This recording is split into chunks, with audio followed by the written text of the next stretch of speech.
ఇలాంటి మాటలన్నీ అనటానికి వాళ్ళు అనేటప్పుడు కొద్దిగా ఆలోచించాలి. ఆ బలము, ఆ మాట, ఆ కళ్ళు, ఆ చూపు, ఆ చెవులు, ఆ వినికిడి, ఆ యొక్క అదంతా కూడా అల్లా యొక్క ప్రసాదితం, దైవం యొక్క ప్రసాదితం ఇది అని చెప్పి దైవానికి కృతజ్ఞతగా ఎవరైతే ఉంటారో, దైవాన్ని ఒకే ఒక్కడిగా తెలుసుకొని దైవాన్ని ఎవరైతే మరి ఆయన గణపరుస్తారో, ఆయన్ని ఆరాధిస్తారో వారు మాత్రమే దైవ భక్తి గలవారు, దైవ భయం గలవారు.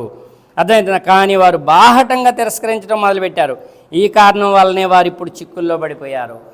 అర్థమవుతుందా? దైవం గొప్పతనం, భూమి సాక్ష్యం, ఆకాశం సాక్ష్యం, సూర్యుడు సాక్ష్యం, చంద్రుడు సాక్ష్యం, నీ కాళ్ళు సాక్ష్యం, నీ చేతులు సాక్ష్యం, నీ కళ్ళు సాక్ష్యం, నీ మెదడు సాక్ష్యం, ఇవన్నీ ఇచ్చినోడు ఒక్కడే అంటానికి ఇన్ని సాక్ష్యాలు ఉంటే కూడా బాహటంగా మీరు ఆ ఒకే ఒక్కడిని తిరస్కరించితే, చిక్కుల్లో పడపోతే మీరు ఆనందంలో తేలియాడతారా? సన్మార్గంలో ఉన్నట్టు భ్రమిస్తారా? ఒక్కసారి ఆలోచించమంటున్నాడు.